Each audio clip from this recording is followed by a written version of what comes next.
Sir, Yes, I'm listening. how many more units do we have? After this one, um, One, basically two okay, more sir. lessons. Say that again. No, sir, I said okay. All right. Yeah. We have DC machines left. So and that should be, if my memory serves me right, maybe two lessons. But we should finish though before the semester ends. So we're only getting one test. Uh it depends on how much time we have left, right? So let's see how it goes. But I'm open to having more if we have the time. Yes, sir. I will need to redeem myself big time. Okay. Okay. Yeah, man. I'll bear that in mind. I usually try to do as much as I can in terms of that, allowing people to redeem themselves.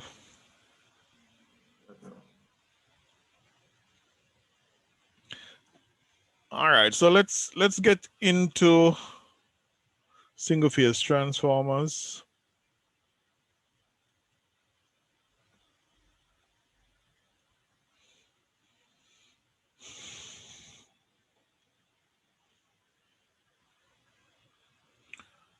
All right. So today, in particular, we're gonna be looking at efficiency, and there are different ways of determining the efficiency.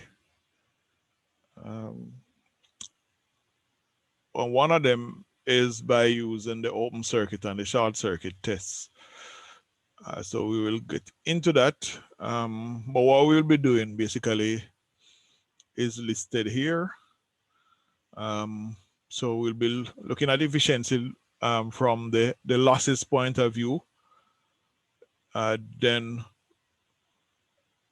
we'll look at efficiency at different points in loading. So at full load, at half load, and any percentage of full load. And then we look a little bit more in detail at the open circuit and short circuit tests. I've actually posted the video of that those tests being done maybe in the last hour or so. So you could see Mr. Campbell performing the test.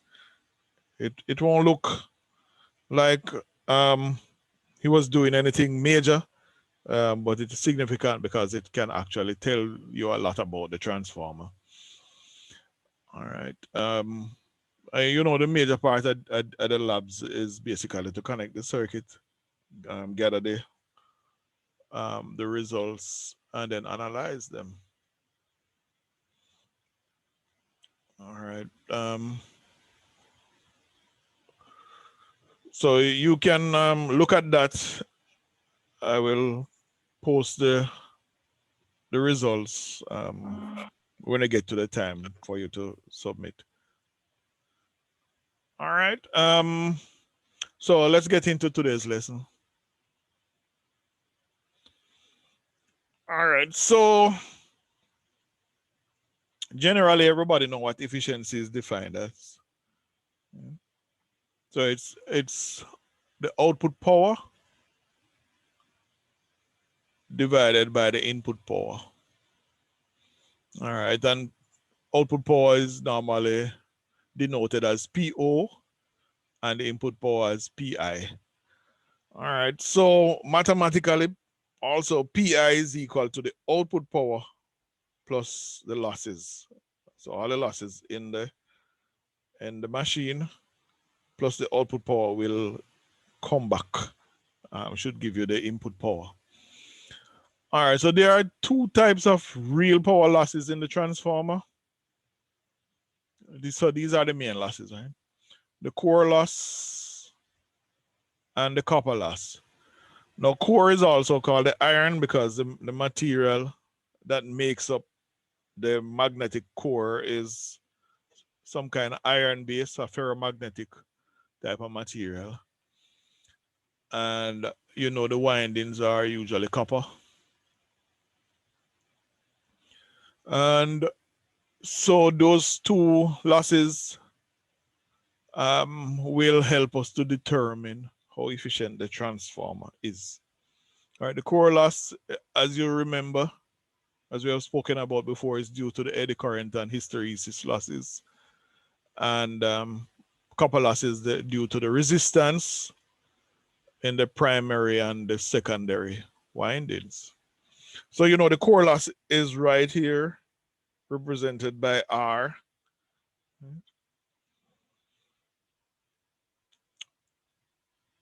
Right, there was something that maybe I've pointed out before, maybe I have not. The core loss is considered to be a constant loss, right?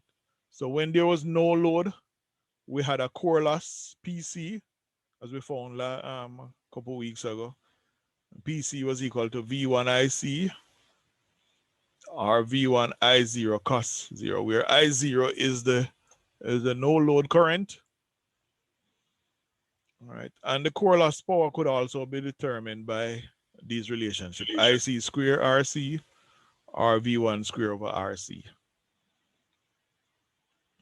All right, but the core loss power is considered to be constant from no load to full load.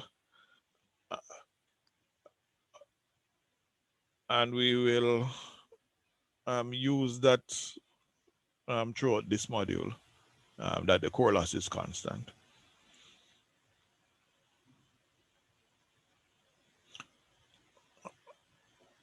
All right, now the copper loss will depend on the current that is flowing. So not only the resistance and the winding, but also due to the current that is flowing in the windings. And you remember that copper loss now is I square R. So I1 square R1 and I2 square R2. And so copper, I denote it as Cu, the chemical symbol for copper. So I call it PCU. Right?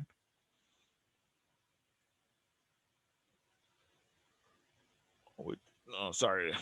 You seem to be jumping all over.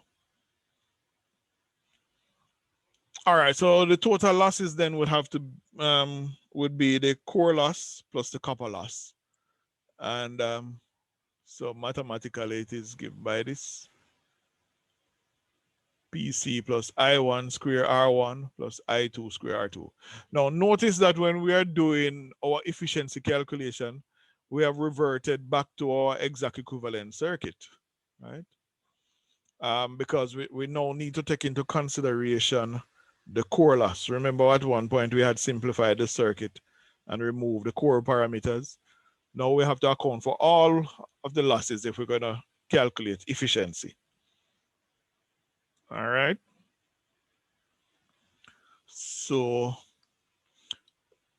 that is the losses here, PC plus I1 square R1 plus I2 square R2. And the input power we said was P out plus P losses, and P out is equal to the output voltage V2 times the output current times the power factor of the load, right? So that load power factor is cos theta 2. Right. So remember that output is always what's happening on the secondary side. So it's V2 I2 cos theta 2. But V2 I2, as we found last time, is also equal to S. Right? So we could write P out as S cos theta 2. All right. Following?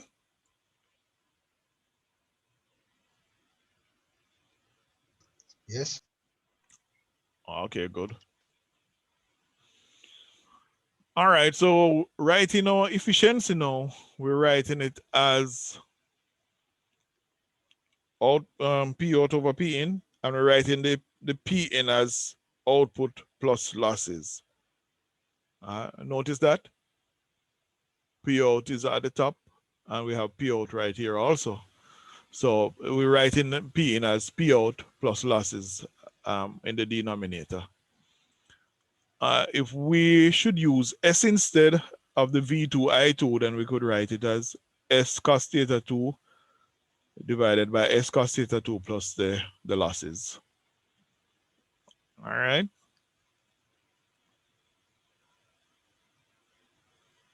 All right, so quickly we're gonna get into some an example.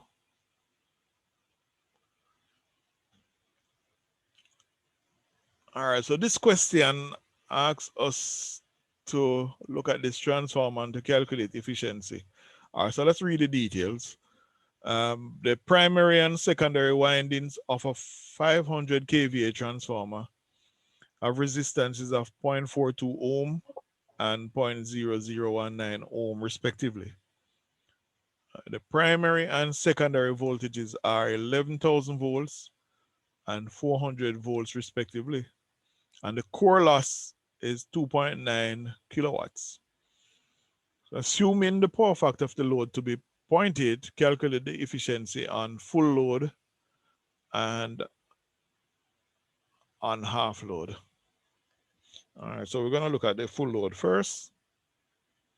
So at full load, S is equal to 500. And remember that S is equal to V1 I1, and it's also equal to V2 I2. So we can use that relationship now to find full load primary current and full load secondary current. So I1 would be S divided by V1, and that works out to be the 500 kVA divided by 11,000. So that's 45.45 amps for the primary current at full load. And the secondary current at full load, S over V2, and that works out to be 1250 amps. All right. So we can use those current values, are values of the currents in the primary and the secondary, and the corresponding resistances for primary and secondary. So the copper loss, I1 square R1 plus I2 square R2, and we basically just substitute our data.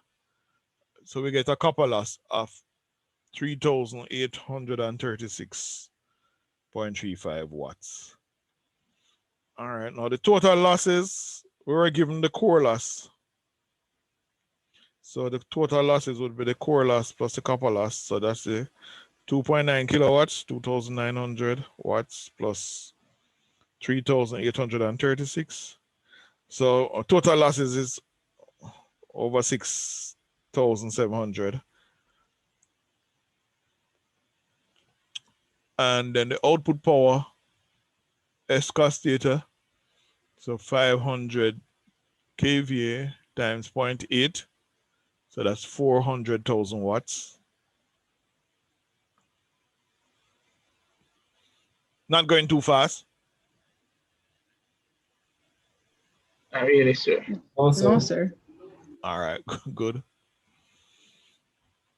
All right, so if we add our output power and our losses, we get the input power. So the input power now is 406,736 watts. All right, and then the efficiency is P out over P in. So that's the 400,000 divided by the 406,000. And we get a 98.34%. It could have been written in per unit also. So either per unit or percentage can be given. If you're asked a percentage though, make sure you give percentage. All right, at half load, S now will be half of the full load rating. So at half load, S is now 0.5 times 500, so that's 250 kVA. All right. I must point out something here now. A common error that students make is that they say that if we're at half load, then the voltage is going to be halved also. But that is not so. Right? You wouldn't change you cannot change the voltage. Sir, Yes. question, sir. For PI, sir, I don't see how a unit there, sir. You know what it is though? Should be what, right? Right, it's power. Okay. Right. Well, thanks for pointing that out. Yes, sir. I just wanted to make sure. All right. Yeah, man. Power is gonna always be measured in watts. Our multiples are submultiples of watts. But the unit for power is watts. All right. Yes, sir. All right. So the voltage remains the same. The rated voltages don't change. All right. So the loading may change.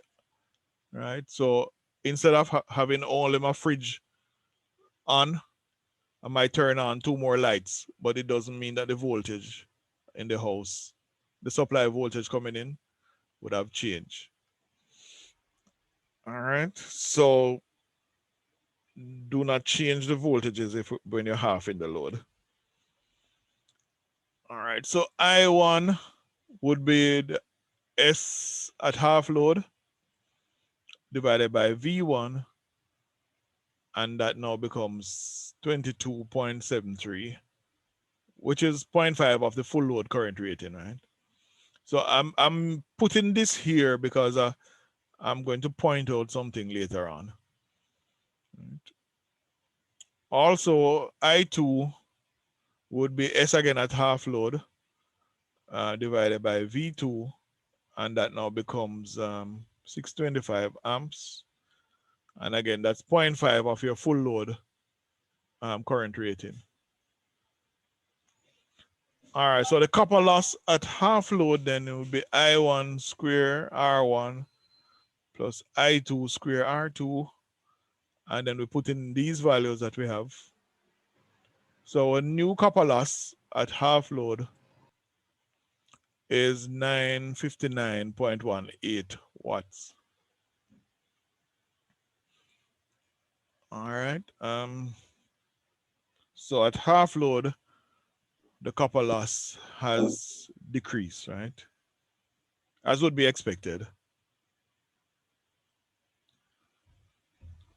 All right. Now the total losses, the core loss, remember we said doesn't change. So it is still at 2,900. So the losses, the total losses now is 2,900 plus the 959 from the copper loss. So it is now 3,859 watts. And the new output power is S cos theta, and S is at the half load. So 250 times 0.8. So that's 200,000 watts. And PI then would be equal to the P out plus P losses.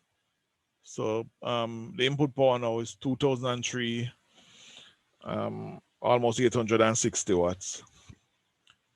All right, so the efficiency then, P out over PI, would be 200,000 divided by the 203,000 plus, and that gives me 98.11%. So my efficiency has gone down slightly when I move from full load down to half load. All right. Any questions on this so far?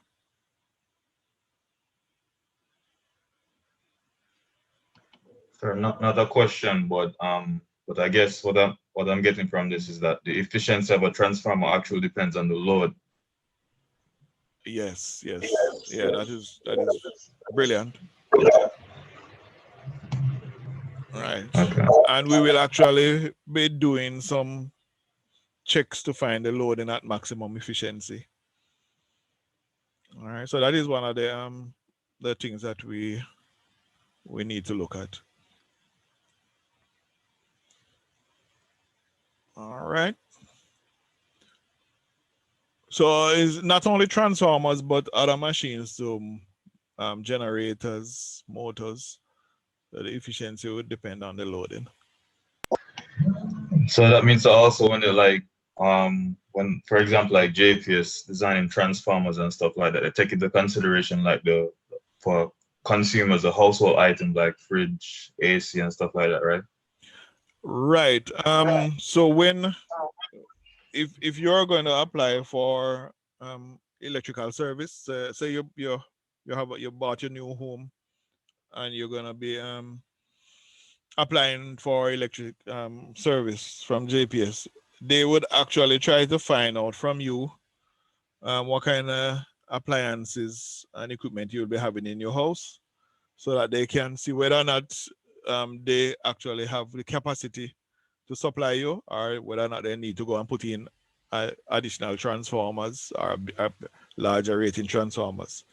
So yes, the transformers are usually rated to carry X amount of persons or X amount of loading. And then they would be making assessment every time a new customer comes on to see whether or not the transformer can actually handle that loading. All right. So that is not necessarily a question for efficiency, but just to make sure that you're able to they are able to carry your load. Okay. So you said the efficiency decreases at half load, right? All right, so let's look back at it. At full load, it was 98.34. And at half load, it's 98.11. So it's a slight decrease. It's a very slight decrease. And by the way, transformers are your most efficient machines when you compare to generators or motors. Transformers are more efficient because they do not have any moving electrical parts, right? Or moving parts in the electrical circuit for the transformer. All right, so no, there is just a slight decrease in the efficiency. And we will be looking more into this to see where the maximum efficiency is. But you'll probably find that it won't be much different from full load or half load. Maybe just slightly above.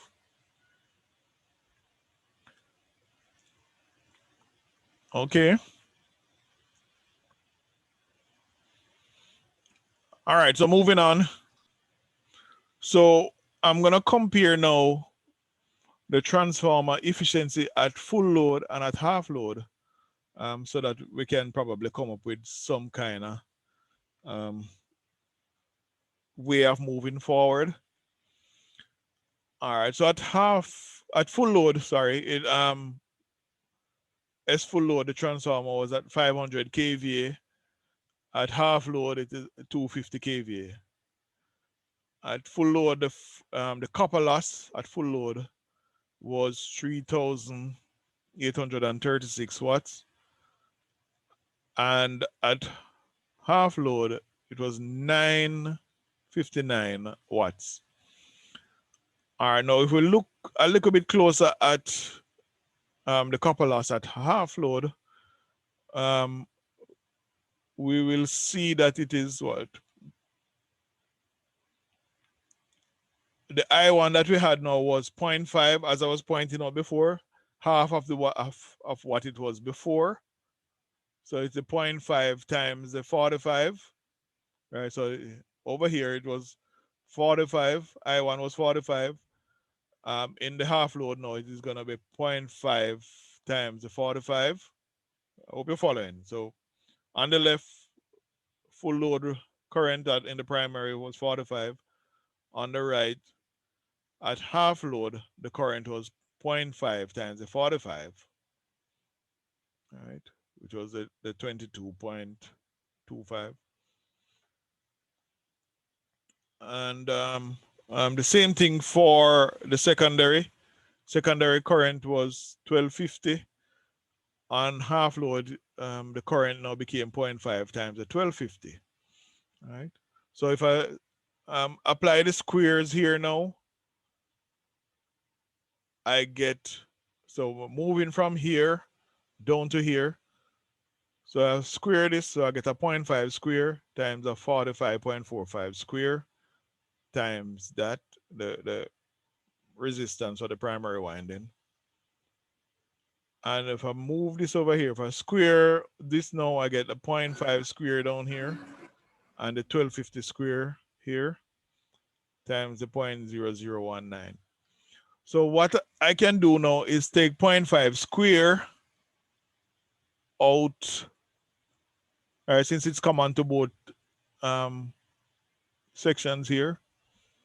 So I can take 0.5 out, put in a bracket. So I have the 45 square times the 0.42 and the 1250 square times the 0.0019. So if you realize now what's inside this curly bracket is actually the full load copper loss. All right, the full load copper loss, the 45.45 times the 0.42 and the 1250 square times the 0.0019. So inside this curly bracket here is the full load copper loss. And outside, I have the 0.5 square. So the copper loss at half load now is going to be 0.5 half. So half squared times the full load copper loss. All right. So the copper loss at half load is going to be half squared times the full load copper loss. All right. So if we have that, then we can solve some problems quickly. We don't have to go back through all of this calculation.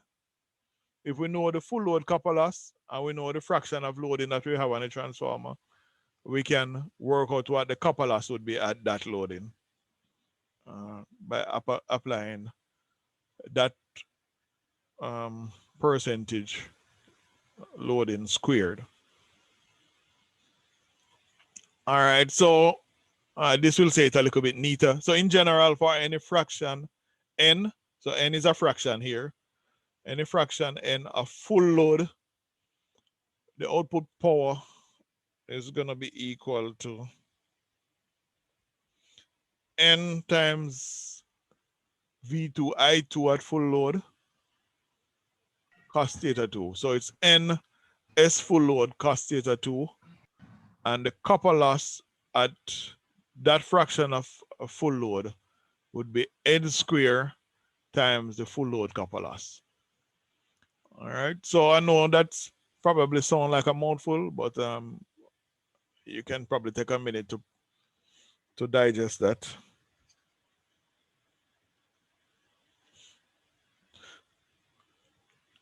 All right, so if I'm to go back now to write the efficiency at any fraction of full load would be n times the full load rating times the load power factor divided by that output power plus the core loss plus n square times the copper loss, right? So I'm saying it like this down here. So in general, this is with the formula for efficiency. Efficiency equal to n times S full load cos theta 2 divided by n S full load cos theta 2 plus PC plus n square, the copper loss at full load.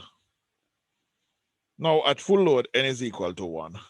So that is why before you didn't see any n up here. We just write our right here. So we didn't put in the n here because we were working at full load, right? So n is equal to 1 at full load. All right. So we have come up with a general formula for efficiency. All right, now, but what is the condition for maximum efficiency? So that's something that we said that we would talk about. All right. Maximum efficiency actually occurs when, so this here relationship here is a maximum when the denominator is at a minimum. All right. So if you are able to reduce the denominator, you start to get a larger efficiency. Now, maximum efficiency occurs when variable losses is equal to the fixed losses. All right. Now we know what was the fixed loss already. Anybody remember?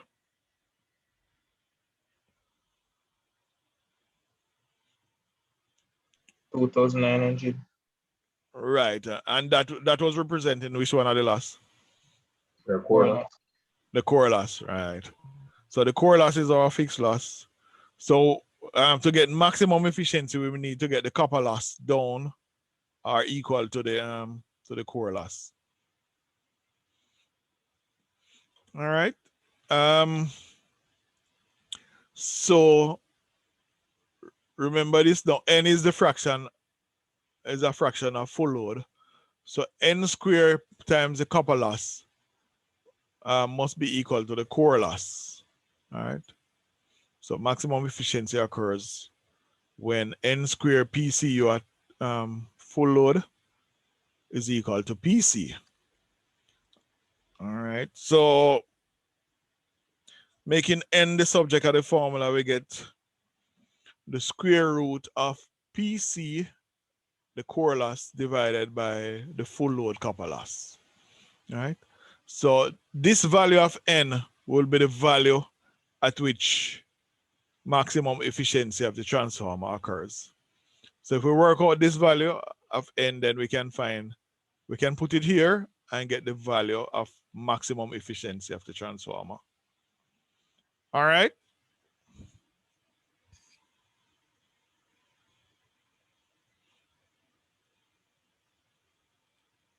Yeah. No, maybe.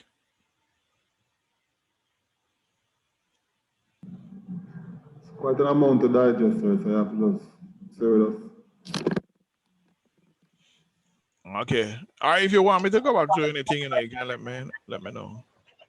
Sir, the copper loss would be the power, the real power loss, right? What's the core loss again? I'm trying to remember. So now it's real power loss also. Real power loss. Okay, So because remember I said that one was the core loss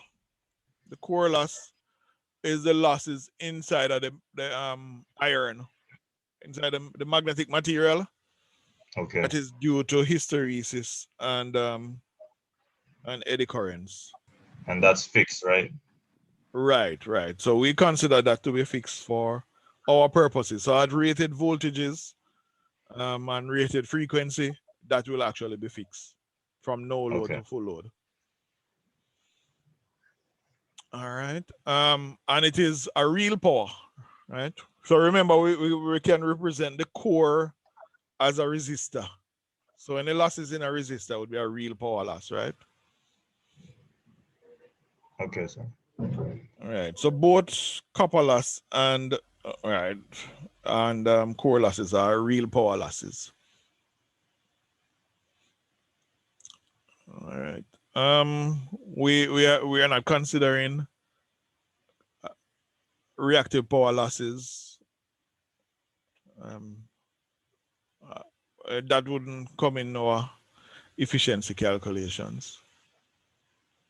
So efficiency is a comparison of real power out over real power in. All right.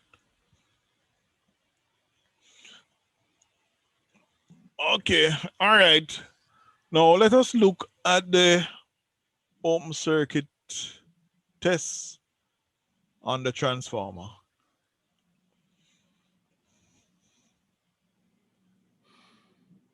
So this circuit now is representing a the transformer when we're doing the open circuit test. All right, so notice now the open circuit test is done when there's no load connected to the transformer. All right, you will notice now that this is the simplified, well, the approximate equivalent circuit with everything referred to the primary. So there is no winding being considered on the secondary, right? All right, so this, we measure the input voltage, the V1, with a voltmeter, and the output voltage V2 with another voltmeter. We also want to measure the current going. Say that again, Mr. Atkinson. Oh, sorry, sir. My mic was open. Excellent. Sorry. Okay. All right. So yeah, we want to measure current drawn by the transformer on the open circuit. And we want to measure the power drawn also on open circuit. So the open circuit test is done with the transformer on no load. And basically that means the secondary is open circuited. All right, it can be done with the supply voltage connected to either the low voltage or the high voltage winding. It technically doesn't really matter which one of the windings you use. And on no load, we're basically measuring core parameters. All right. So the watt meter would actually, as it kind of indicating here, would be measuring the core loss power on open circuit, since no current, very little current flowing in the windings. So that the current that is flowing is actually going into the core, creating that eddy current and hysteresis losses. So on no load, the current that is drawn is the current that is feeding the core, right? So we can find the power loss in the core on no load by measuring with the watt meter here. And the current that would be read would be the no load current, I0. So if you remember our core diagram, let's see if we can find it back quickly. Right, so yeah, so here's one. So the ammeter now would be connected somewhere around here, right? And it would be measuring the core current, the no load current, I0. And the watt meter would be measuring this real power being drawn by the transformer core, the metal that makes up the magnetic circuit. All right, so this is what we're measuring. We're measuring the power loss here with the watt meter. We're measuring the current drawn by the core I0. All right, so in that case, I1 would be equal to I0. So now current will be flowing down here on open circuit. So I1 equal to I0 on no load. All right, so that's what we're looking at. All right, so we'll notice that we had a voltmeter measuring V1 and we had another one measuring V2. All right, so that will give us the voltage ratio, which also is our turns ratio. All right. All right, so V1 and V2 measures the primary and secondary voltage respectively. And from those readings, we can get the turns ratio. So remember that N1 over N2 is equal to V1 over V2. So we can determine the turns ratio from the open circuit test. All right, so the open circuit test gives us a lot of information. It gives us the turns ratio, the voltage ratio, the core loss power, the no load current, all right, primary and secondary voltages if you want to add that too. All right. Now the watt meter, as we said, was measuring the core loss. So POC here is the power on open circuit. It was measuring, and that we say is equal to the core loss power. And we had these relationships before for core loss power. V1 IC equal to V1 I0 cos theta 0. And remember, theta 0 was a no load power factor. All right. And so that core loss power is also equal to these. And these are useful because you will utilize them to determine, you can use this now to determine the core loss resistance and the core loss current, right?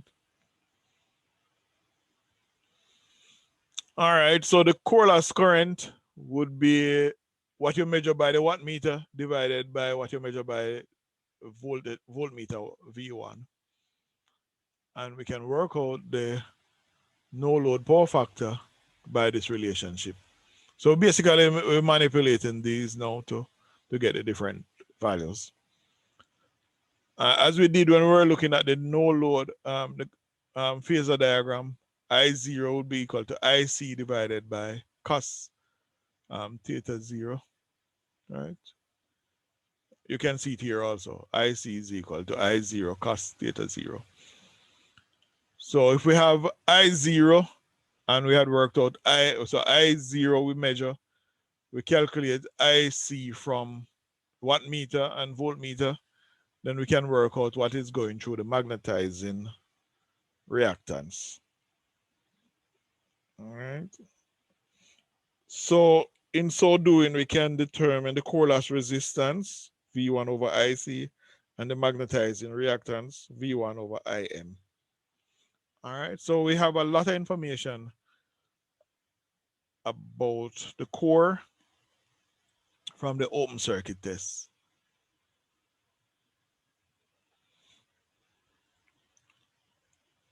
All right, now the short circuit test.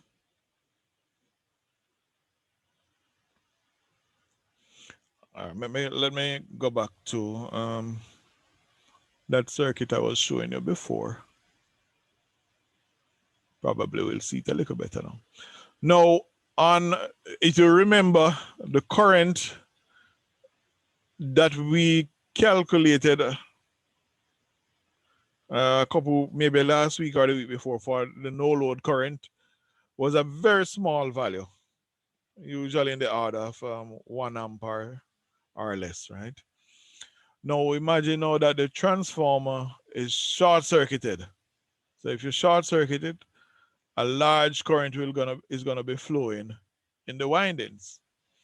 Now that current in the winding is gonna be so much greater than the current through here that we can basically ignore this small value compared to this value up here. So the current in the windings is gonna be much greater than this, so we can ignore this. So in doing the short circuit test, high currents flow through here, and we assume that all of the current that is flowing now during short circuit is actually now flowing through just the windings alone. The liquid that is flowing down here in the core is negligible compared to that rated short circuit current. All right, so on short circuit now, we would put an ammeter across here to short it so we can read what the current is on short circuit. So we short the transformer through an ammeter. All right, so let me get back to the other circuit then.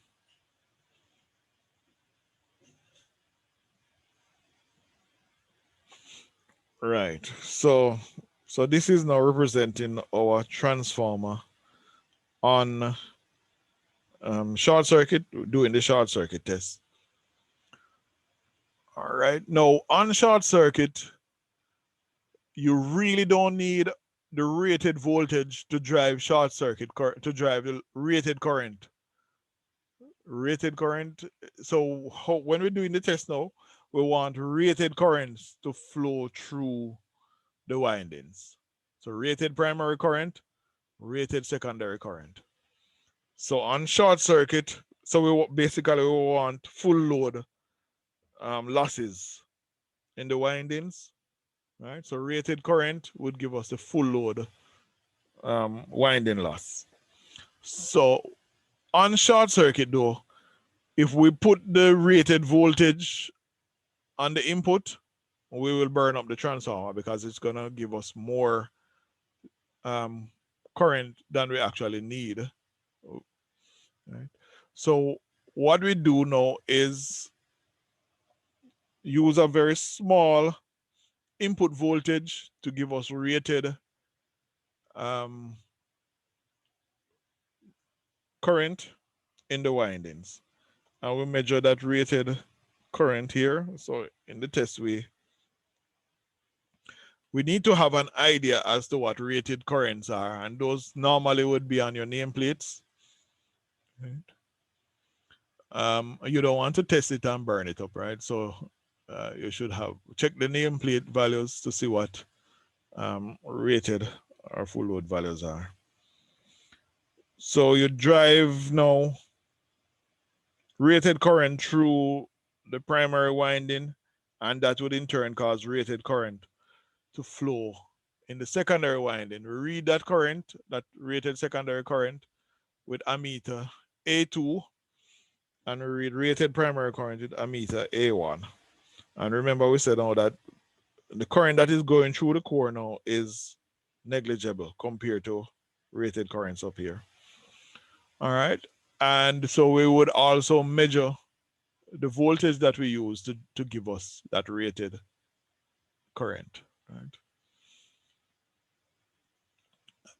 All right. So here's some write-up about the test again. It's performed with this transformer secondary short circuited through ammeter A2. And it can be done with the supply voltage connected to either the low voltage or the high voltage winding. All right, so either winding again can be used as primary. So on short circuit, ideally, I would say ideally, because in some cases you may find that the current is less than rated. So ideally, rated primary current and secondary currents are driven through both windings. And a relatively small supply voltage, VSC, is required to drive rated currents through both windings. All right. So this small voltage will actually cause us a very small I0 to flow, which also supports our view that we can neglect I0 because since it's not rated voltage, I0 would be even smaller, right? So the core loss is negligible when we're doing the short circuit test. All right, any questions there?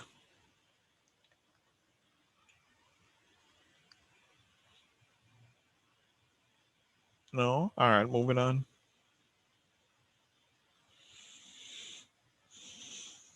All right, so the power read by the watt meter during the short circuit test is assumed to be only that drawn by the resistance in the primary and the secondary windings. All right, again, I wanted to point out that the secondary winding is referred here in this circuit to the primary. All right.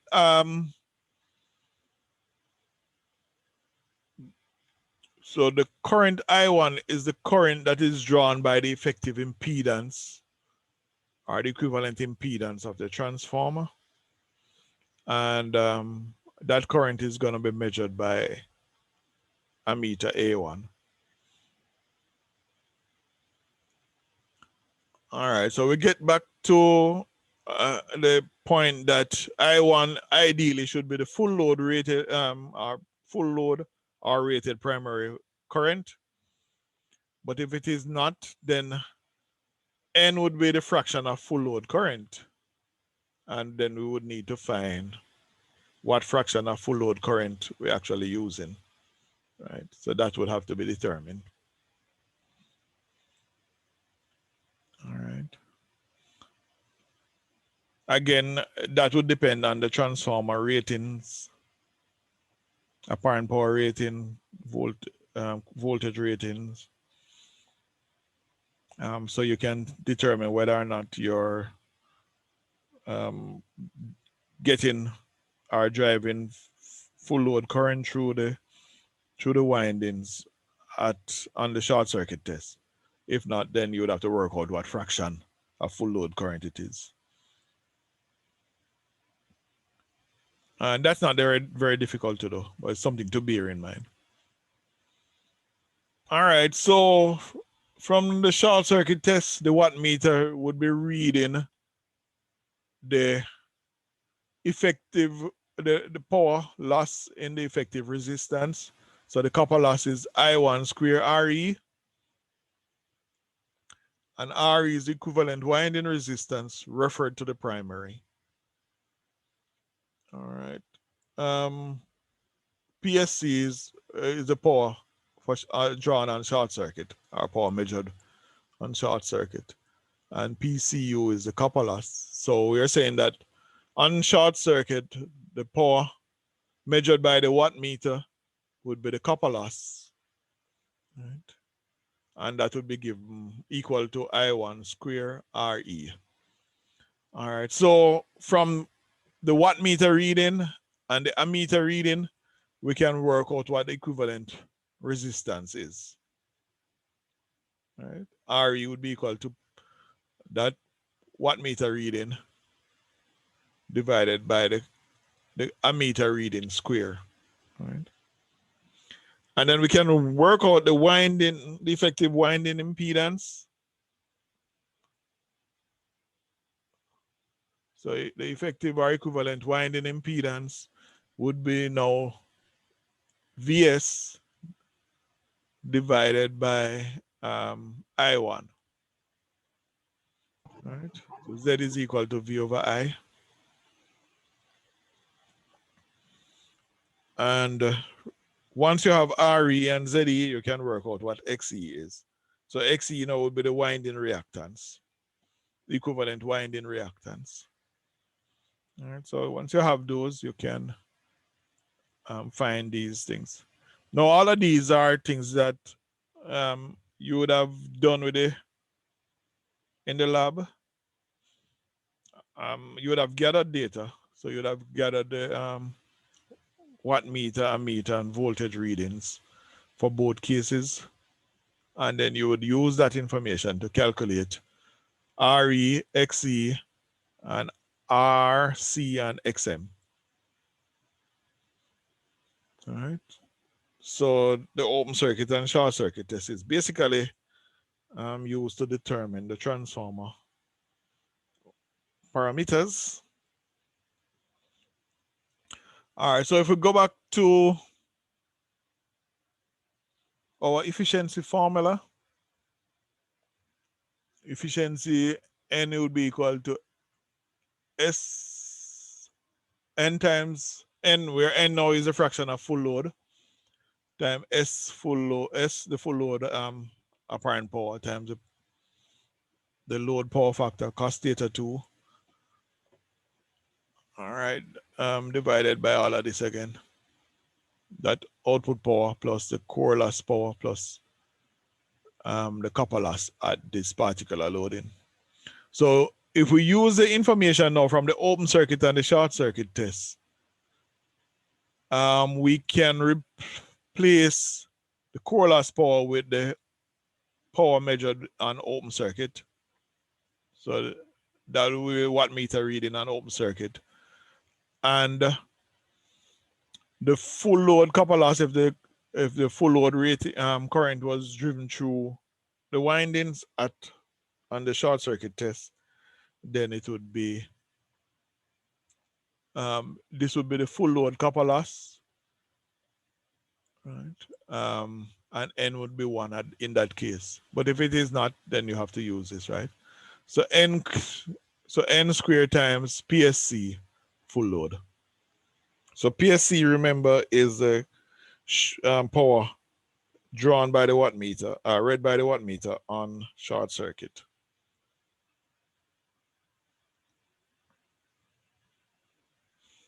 All right. If you remember our equations for voltage regulation, we said that it boiled down to I1 ZE times times 100 for percentage divided by V1 rated. All right, and remember here now you would put in your phase angles. So I1 at whatever angle and ZE at the angles to work out. All right. The textbook, the Hughes have a more complicated way of writing it. But what they're actually doing is now taking into consideration the angle associated with the current and the angle associated with the impedance. All right. But this is a simpler way of writing it. But just bear in mind that you include the angles for the numerator. All right, let's see if we have another question.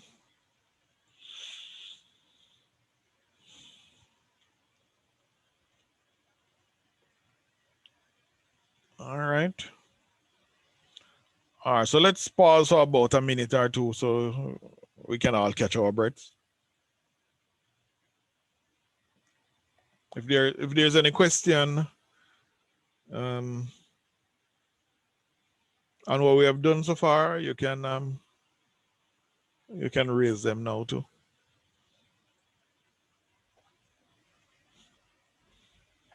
All right, so we just take a minute or two. You can go and read it. Sorry. Sir, yeah. what mistakes people usually do on these questions? What mistakes people usually do? Yeah.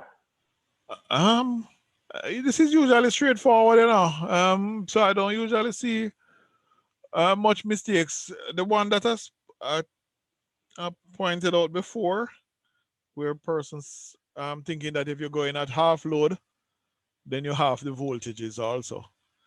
That is probably something I see sometimes, but usually we correct that before we get to a test situation. And another thing that could another possible error is forgetting to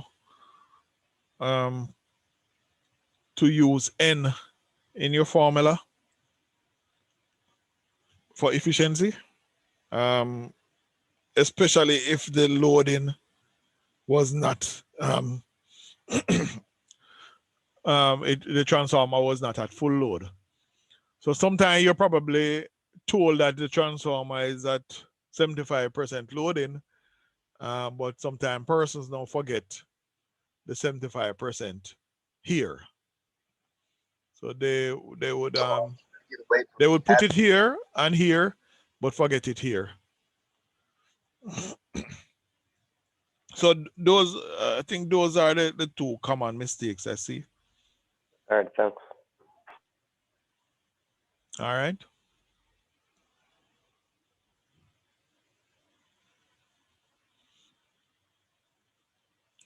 All right. So, all right, let's look at this question. All right, let me go forward a little bit. I'm not even sure how much we have left. Oh, yeah, I think I have some activities for you to do at home. All right, yeah.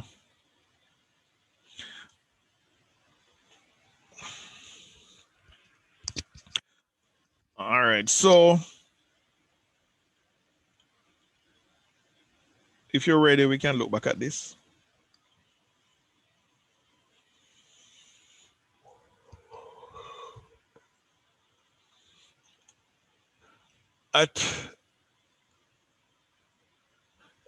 So this question says now, a 75 kVA transformer rated at 11,000 volts, 230 volts on no load requires 310 volts across the primary to circulate full load current on short circuit, and the power absorbed on short circuit being 1.6 kilowatts.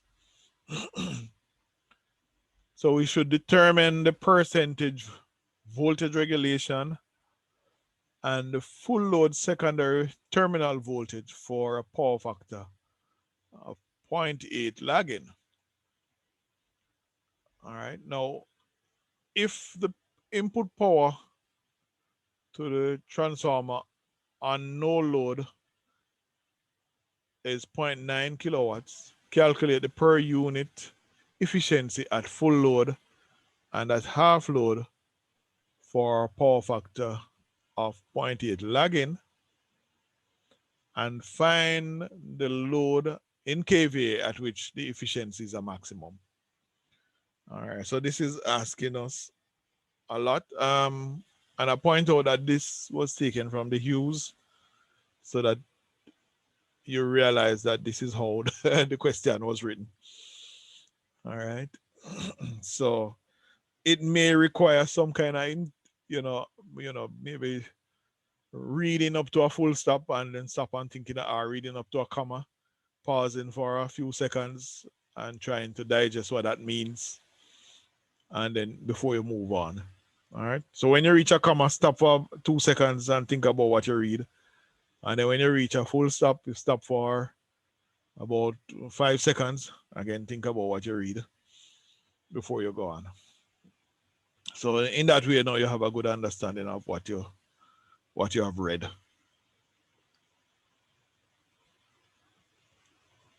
All right. So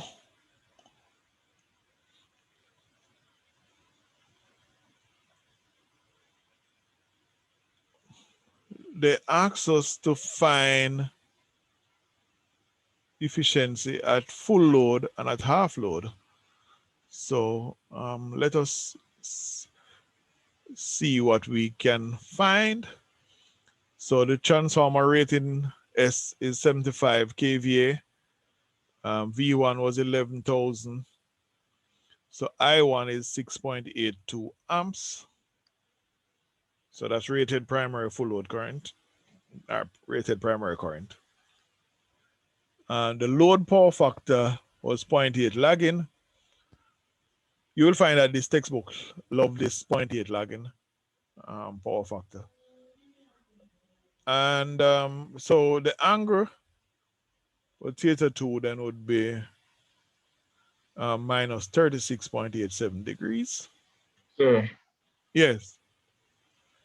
so in the question it says on no load, and you have that CMS value at full load. So. All right. So let's watch and see what we're doing. Right. So that is rated. So these are rated values at on no load, right? Yes, sir. All right. But those no load values will actually be. Remember what we did when we did regulation now, last week. We said that we would the transformer is actually going to be regulated so that you get your full load voltage out, but we're still going to be using the rated values to determine rated current and rated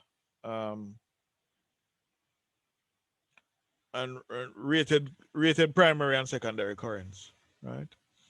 So yeah, that is how it is done to determine rated values. All right. But good question. Good question. All right. Now remember we said that we refer when we're doing, so this is open circuit and short circuit test now. So we have referred everything now to the primary.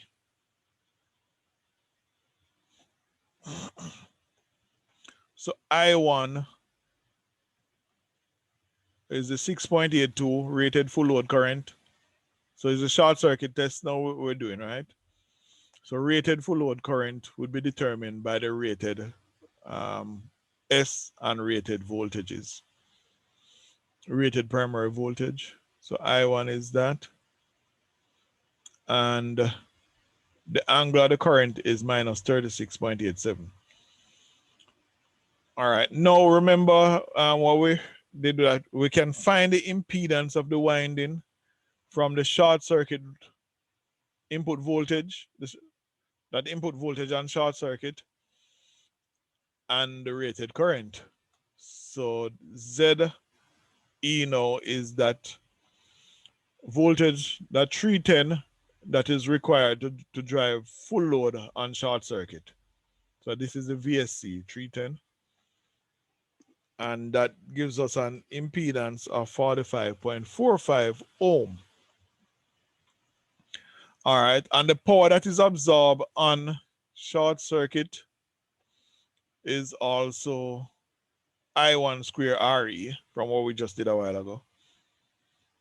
All right. Right, so the power on short circuit, So, sir, I1 square RE. Yes? question. Why when you use the I1 in the calculation for ZD, so you only use the magnitude?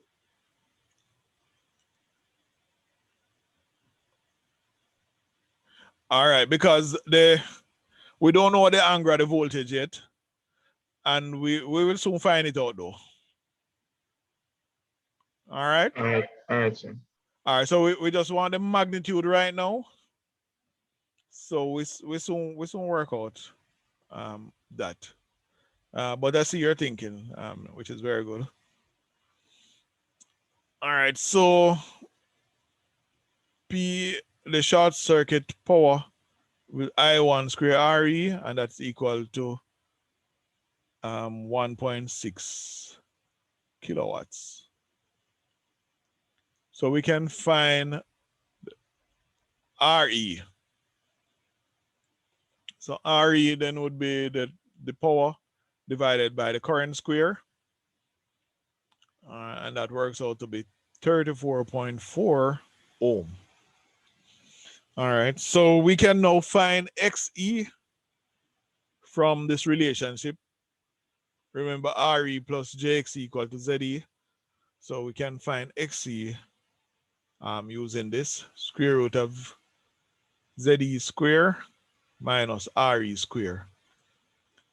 So now we have the magnitude of ZE, 45.45 square, and we have the resistance RE, so that's 34.4 here square. So we got XE now equal to 29.7 ohm. All right, so ZE then is RE plus JXE, and now we can find out what the angle is for ZE. All right, so RE is the 34.4 and XE is the 29.7. And when we convert that to polar, it's 45.45 at angle 40.81 ohm. All right. Now, they had asked us to find the voltage regulation, and they said the percentage voltage regulation. All right, so VR is I1 ZE, so O divided by V1 rated. So I1 was the 6.82 at angle minus 36.82, and ZE is the 45.45 at angle 40.81, and divided by the V1 rated. So I get a value of 0.02818 per unit, and since we should give it in percentage, you multiply this by 100, So it's 2.812 approximately percent, the voltage regulation. All right.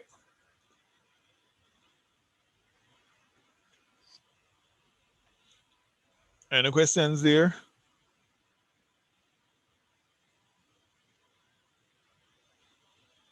So you can go back for 2 seconds, sir. Here? No, sir. The other side. Yes, sir.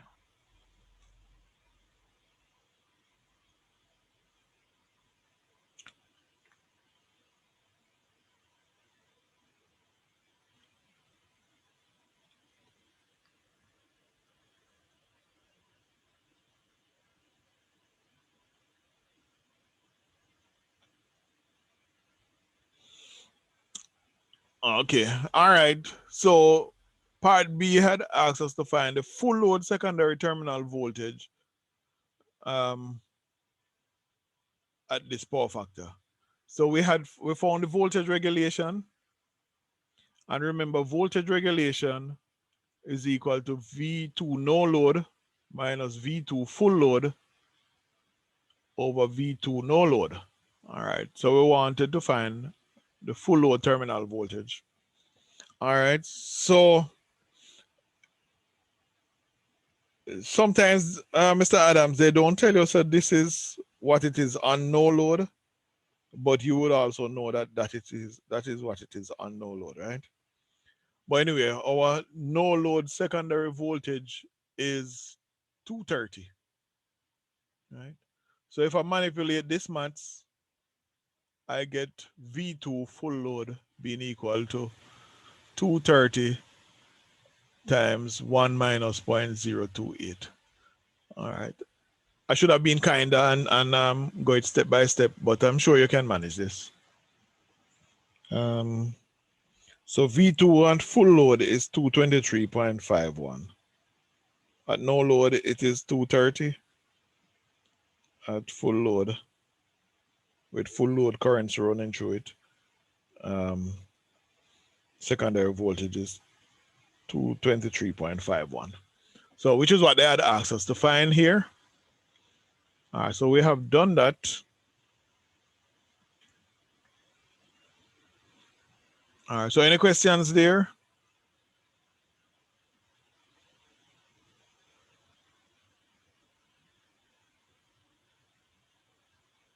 No?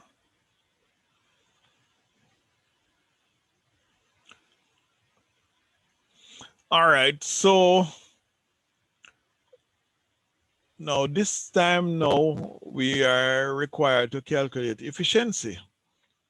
So they tell us that the core loss or the open circuit power was 0.9 kilowatts. That's equal to 900 watts.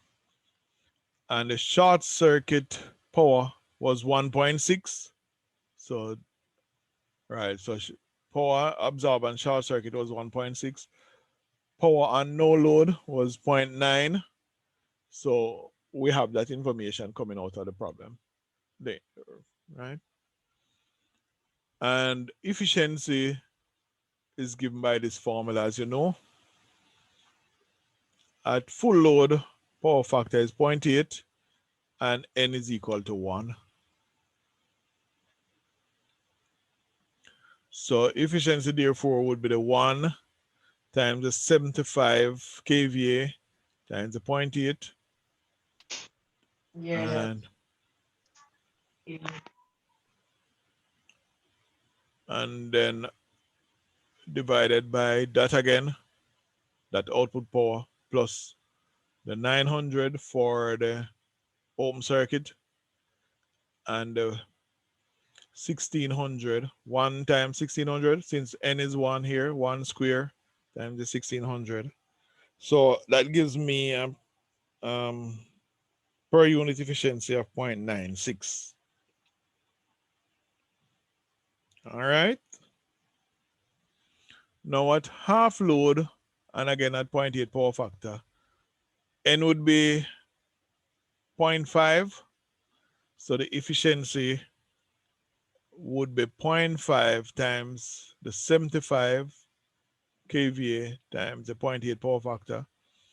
And remember to put our 0.5 down here again, 0.5 times 75 times 10 to the 3 times 0.8. The open circuit, our core loss power remains constant. But the copper loss now is going to be 0.5 square times the 1600 watts on full load, right? So 0.5 square times that. So notice now that my efficiency has decreased slightly. So it has gone down to 0.9585 per unit. All right, notice that I've written about 4 decimal places here, because if I had round off to 2, you wouldn't see any difference between these two. All right, so you have to bear that in mind. If you want to see the difference, you may have to go increase your number of decimal places.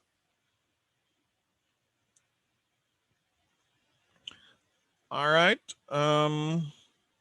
so we know what it is, the power factor at full, we know what the efficiency is at full load and at half load. And then they want us to find the load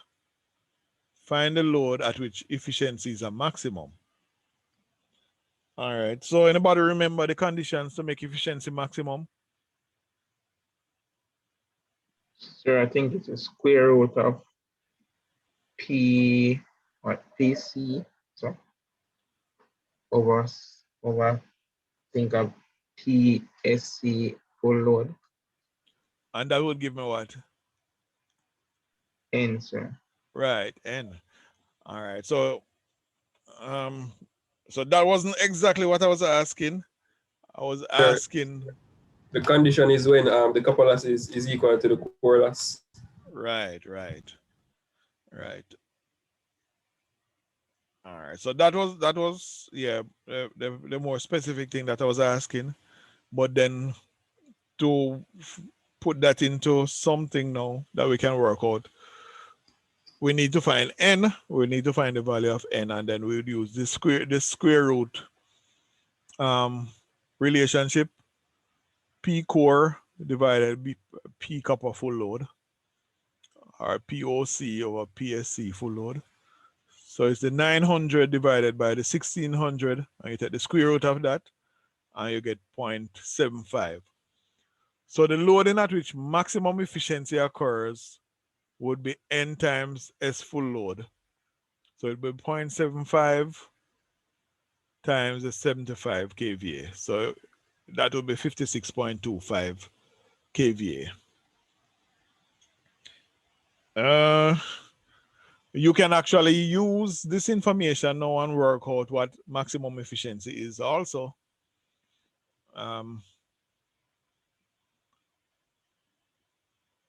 Maybe next dispensation, I'll probably work out that.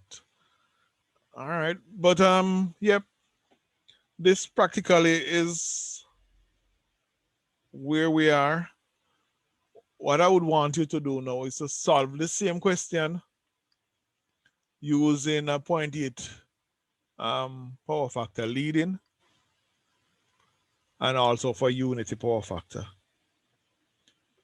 All right, so we have it already for 0.8 lagging. Right, so, and remember, the lagging or leading now determines the angle of the current, right? Sir. Yes. Unity power factor, sir, is when it's neither lagging nor leading. Right. Okay. Power factor is 1. All right, so there are actually power factor meters that goes from lag, that measures lag or leading, right? Well, not R, and lag and leading. Maybe if you search on the internet for power factor meters, you will see them also. So you will see that they actually measure on either side. So inductive loads would normally be lagging power factor load, and capacitive loads would be leading power factor loads.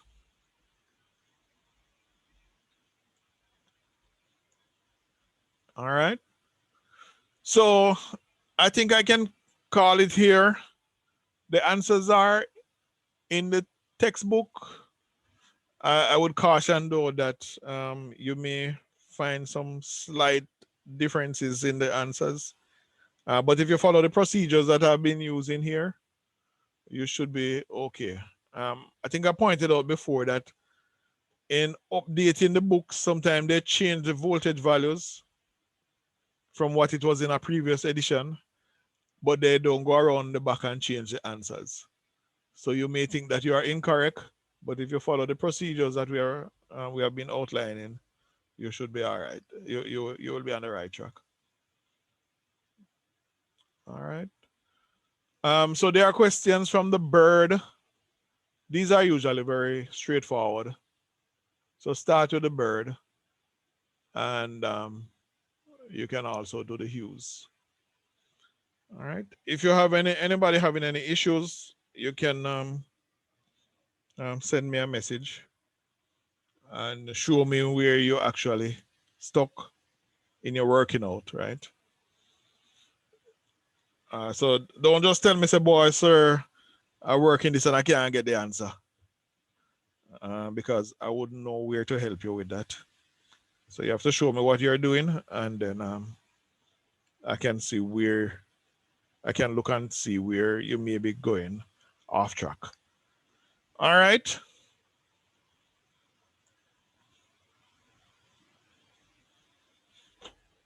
All right, so if there are no further questions, we can end it here, but make sure you do these exercises.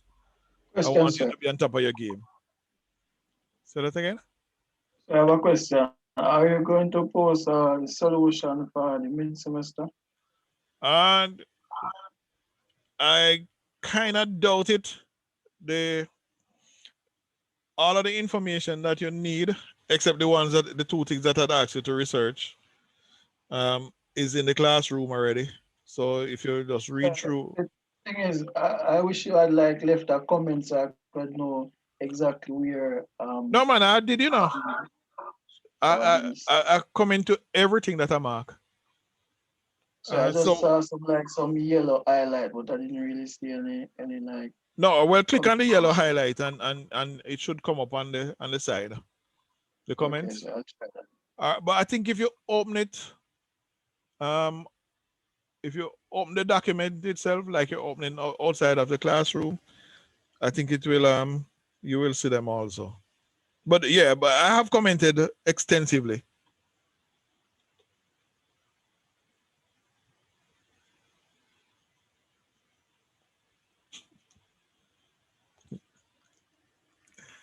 Well, say when Say that again. About when we're going to see the final grade for the semester. I'm not hearing you. So the final grade for the mid-semester, because I'm not seeing anything marked nor unmarked nor anything. Well, I'm in the process of marking, so some persons are seeing it already. Yeah, but I'm going through, so I can't give you a specific time, but hopefully before finals you would have known everything, right? But what I would want, what I would want everybody to do is to go back over the notes, because the notes, I think, cover everything except fringing and leakage. Leakage, right? Those magnetic leakage.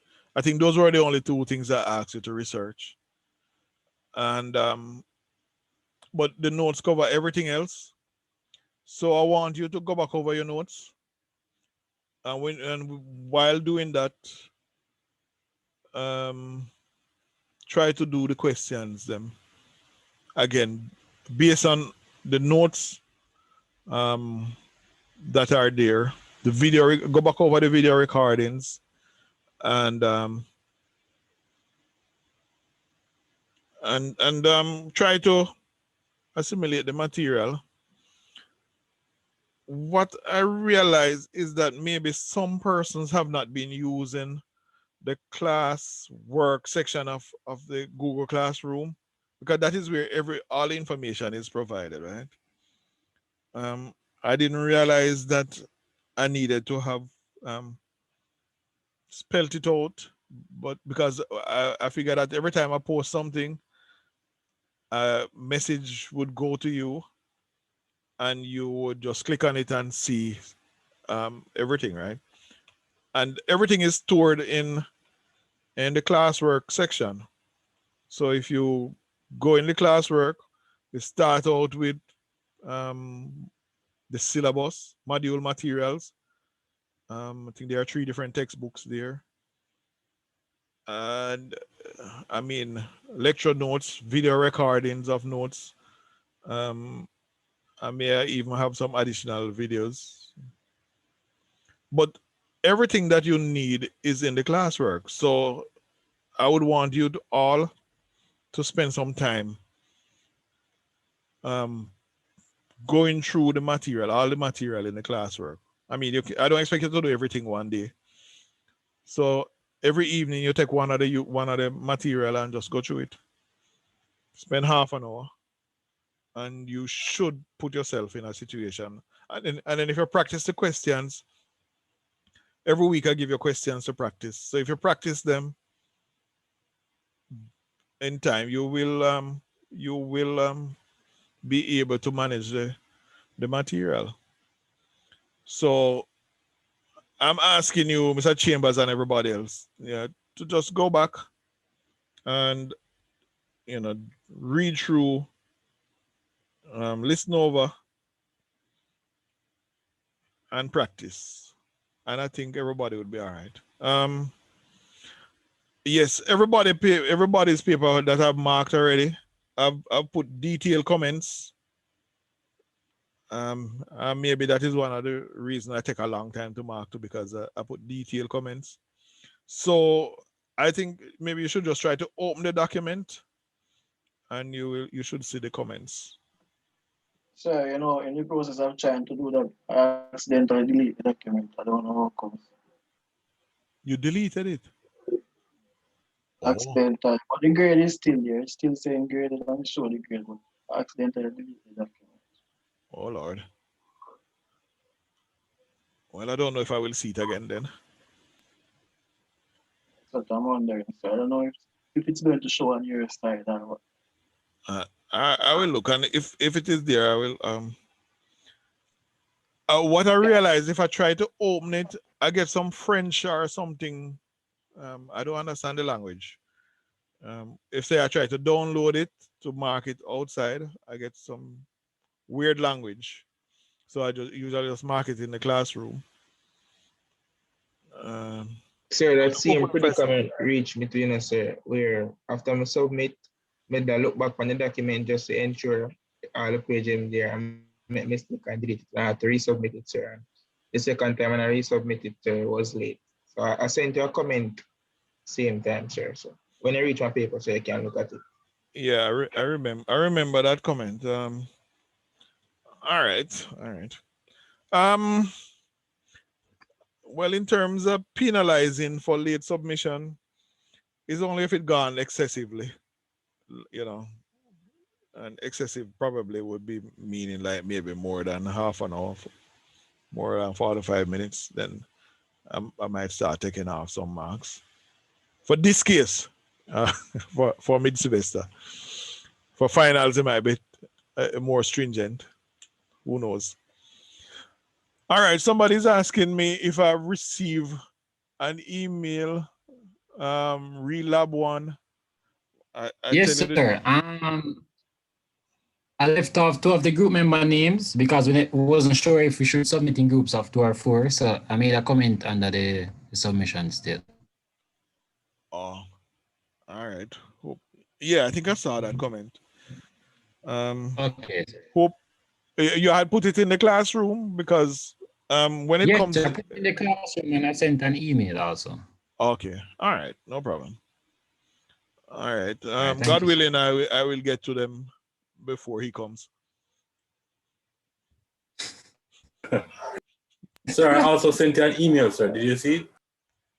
When you send it, I think it's about Thursday or Friday thereabout. I think so. Yeah. Okay. Should I wait on a response or just go ahead? My God, I don't remember what it is, so I would have to go back and look. Okay, sir. All right.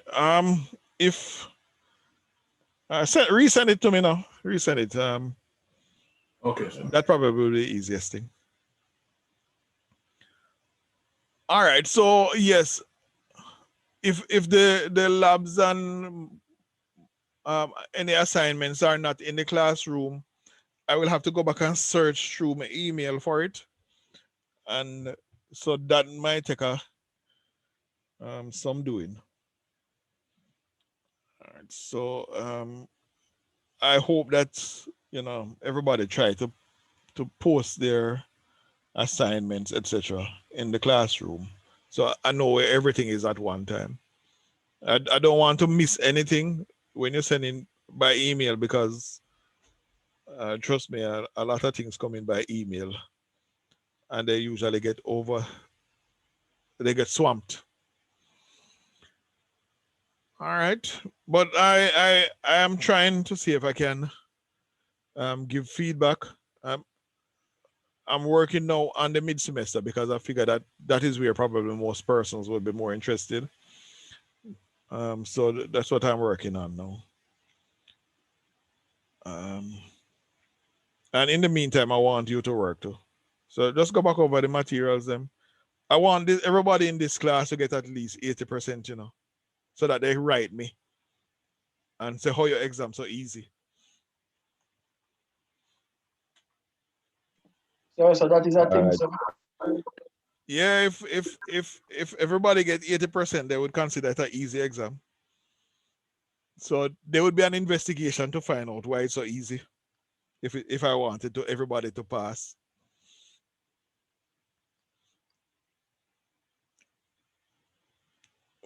At those high levels, I passed it at A. So yeah, if more than 30% of the class fail, I also have to report on that. And if more than 80% of the class get an A, I would have to report on that.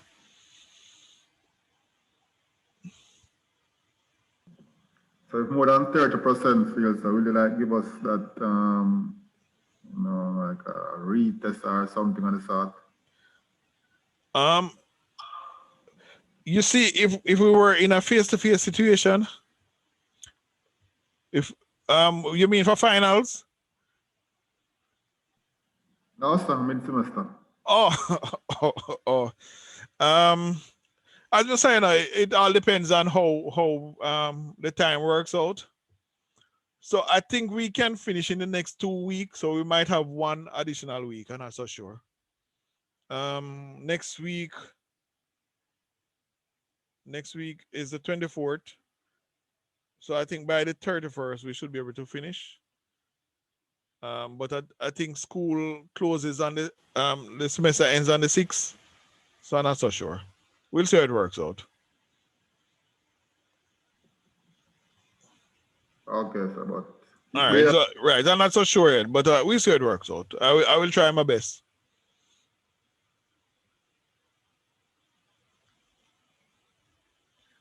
All right, but for those who have not done well, who have seen that they have not done well so far, it's not the end of the road. So if you start putting in the work, you will pick up. Right? If you put in the work, you will pick up. So don't worry about it. What has passed has passed. Just learn from it and go forward. Okay. All right.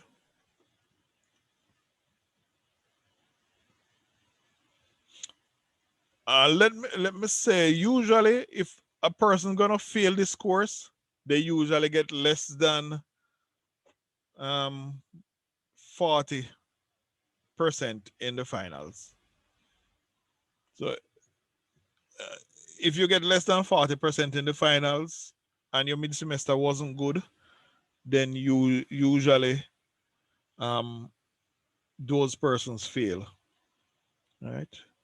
And usually it's not a lot of persons either, you know. So despite where you may be at right now, if you do a good final, you can still manage to pass. So don't worry. Sir, question, sir. How similar is drives 1 and 2 to that you are doing now, or that yeah, to that of which is in the diploma? So in the diploma, I don't remember if you did induction motors. I haven't taught it in a while. You did 3-phase induction motor. I don't remember now. Yeah, I doubt it. So we look at more machines in drives too. We look at, so we start out with a 3-phase induction motor. We look at the 3-phase generator. We look at the 3-phase synchronous generator and the 3-phase synchronous motor. And then we look at single-phase induction motors in particular. Then 3-phase transformers. I know generator, the generator part, you would have done it in electrical machines too. But the other parts, I can't remember if you would have done. I know you wouldn't have done the induction, the synchronous motor. And I'm not sure, I can't remember if you'd have done the 3-phase induction motor. But you'd have done some single-phase motors though. So there are some parts that you'd have done, but some parts. And usually now we're going a little bit more depth for all of them. Okay, sir. Because the thing is, power is really what I want to do. So I want to know if it is repetitive if I actually do drives too. I understand, sir. You want to know if it is? It will be like repetitive to do drives too. And I did drives 1 and 2. Oh no, I wouldn't say so. We may look at even the single phase motors that we look at. We usually look at it from a different perspective. So although I would include because some of you would not have done electrical machines too, I usually would put in the different types of induction motors, but then I would go into a theory called the double revolving field theory so you get a broader understanding of what is happening inside the single phase motor. All right, so as I said earlier, we're going a little bit more depth compared to what would have been done in the diploma. Okay, sir. All right. But if some part repeat, that is better for you, right? That's true, sir. That's true. You're bound to get a higher grade. And I expect a higher grade from you, for this module too. Sir, the whole grafting, giant thing, sir, keep on showing me up because sometimes it take a long time to draw and sometimes I don't remember to draw the graph and stuff like that. Sir. Okay, right. And sometimes some little details missing because sometimes I wonder, like looking at your paper, I was wondering how how you arrive at this part. So it looked like you jump a step or two, right? But not that it was incorrect, but when you jump the step now, I'm lost. Sir, that's true. Like, or I pretend to be lost. Sir, that's like a misconception we have that like the lecturer should know what you're doing. So like we say certain step is not necessary, we just jump to something else. But Oh no, don't assume it because I may be totally confused and say, wait there, how him get here? How him get here? So the best thing to do is to lead me through what you're doing. So you don't give me no room to misinterpret what you're doing. Because I've seen places where persons have done something, but because I'm not following it, I see the right answer, but I can't follow what they're doing. So I'm totally confused and I'm wondering how them end up here. So it is best to write your paper as if you are teaching the person marking so that the person can follow you. You Sure. must also think, sir, something could happen to me, and I might not be the person who's marking it. Or suppose you want a remark or a review. The other person should be able to follow what you're doing also. It might not necessarily be a person who are somebody marking the paper who would have taught this material before, because it might be that they can't find anybody else at the time. So you have to write your paper as if you are teaching the person who is marking the paper so that they can follow you. Sir. Sir. Yeah, Mr. Williams. But doing that now, that's a bit time consuming. And what if it's a case where the person is not one of those persons who necessarily sits down and tries to remember the steps that you need to do in the test, and they're more the type of person who goes in the test and they know certain things and they just try to figure it out, and they might not do their working out in a clear order, in an order that's clear to teach, but they still end up with the answer. It might not be in a teachable way. Okay. All right. So for me, suppose there's a procedure, and if you are able to go through the procedure were 10 marks. Answer. Coming through, you might have to do several calculations, right? But answers usually probably were maybe all 30% of the marks. So if you give me the answer and I don't know how you get it, you will get the answer right, but you're not going to get the marks that show me how you get it.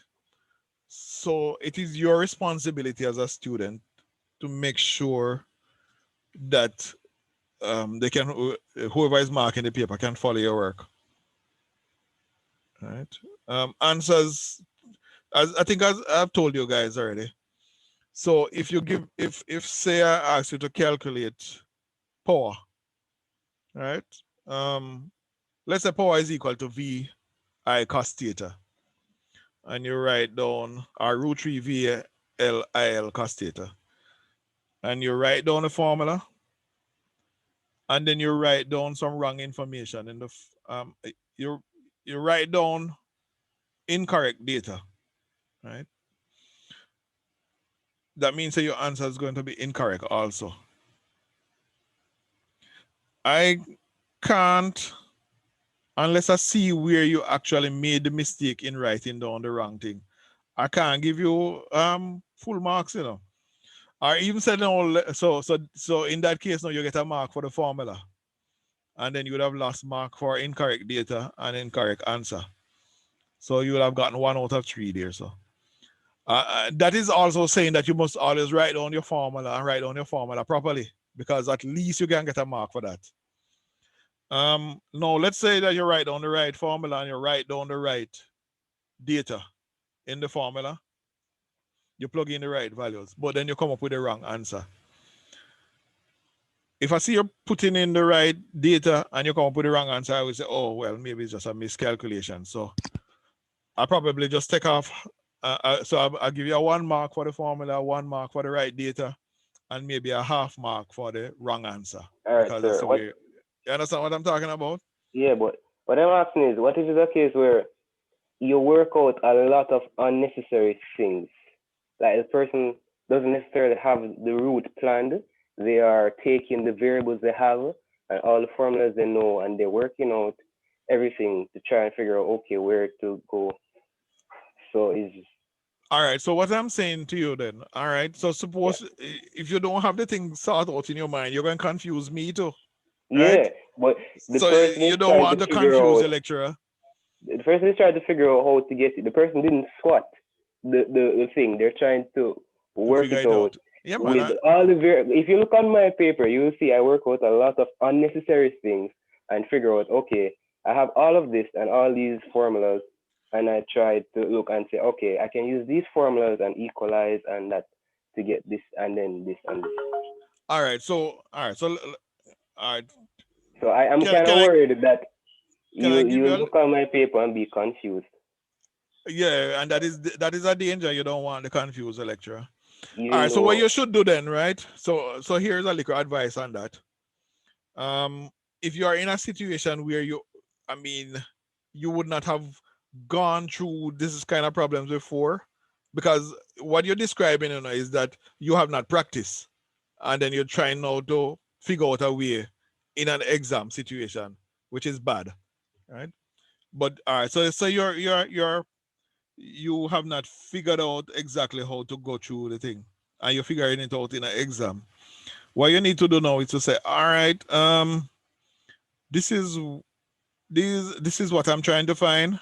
So start talk to me now. Write some notes and say, all right, finding XYZ here, right? So you talk to me now so that I can start to follow what you're doing. But if you're doing a whole lot of stuff, and I'm going to look at everything that you do, and if it is confusing me, I just mark the first thing I see, right? So if there are things that you don't want in there, cross it out. Just put a line through it. If it's gonna cause confusion at the end. All right. And usually what I do, you mark the first thing you see. So if I mark the first thing and because I'm thinking that you know what you're doing and you're working through. If afterwards now I find that well this wrong, and then maybe a page later I see you go back to it and doing something again, I'm not going to necessarily mark that again, because I'd mark it before. that So doesn't sound fair because Eh? sometimes I don't even do the questions in order. No, I don't have a problem with not doing it in order. Just number them properly. What I I'm don't saying, even number them. I might number the answer, but I might not even number them because no, you need to. Then how am I going to know what you're solving? I didn't. It's not. I was doing the work, not teaching. No, man. All right. So all right. So the fundamental problem that I'm picking up from you then, right, is that you have not practiced. So because you have not practiced now, you're trying to figure it out doing a test, and that is bad. So you need now to start practice before. Practice before. So read over your notes. Practice the questions them. Every week I give you questions. Practice them before, so that when you go to an exam now, you know what to do. What if I told you that all my life, all I do is, I come to class, I do maybe a little practice, but what I do is I take all the variables, write them down, and all the formulas, and I figure it out. That's me. I don't know. I didn't know that was the wrong way to do it. I don't like necessarily remembering the step by step. But writing down the formulas mean remembering. So that's actually what you're doing. What I really want, is to see that you have a logical process going through to solve the problem. So suppose we want to brush. So let's say the problem is to make a sandwich, right? The problem is to make a sandwich. I don't want you to go and pull down 10 loaves of bread when you only need 2. I don't want you to go and cut and bring a cutting knife when you need the bread knife. I don't want you to go and get 10 eggs when you only need 1. So you need now a kind of logical process to figure out how you solve your problem. So writing down all of the formulas is memorizing what you say you don't want to do. I don't have a problem if you're memorizing it, but I want to see a logical process, right? So how am I going to make this sandwich? You know, is it going to be a corned beef sandwich, or is it going to be an egg sandwich? How am I going to do it? You know, is it going to be a sunny side up, or is it going to be scrambled eggs? You know how to detail the process of how you do scrambled eggs, right? So that is what I'm asking you to do. So don't just say, all right, well, I need eggs, and I need salt, and I need black pepper, and I need vegetables.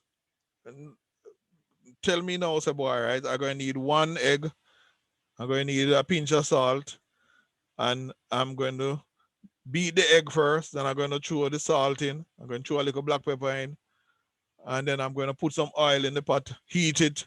So this is what I want you to do. Don't just throw down everything and then say, boy, all right, let me figure out how things work. All right, which is what I'm getting from you.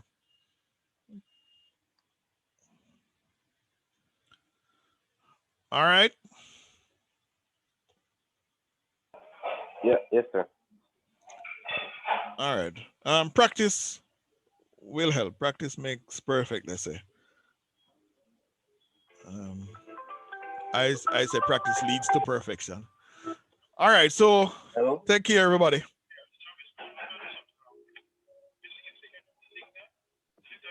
Okay, sir. Let me close off that Yes, sir. All right, all the best.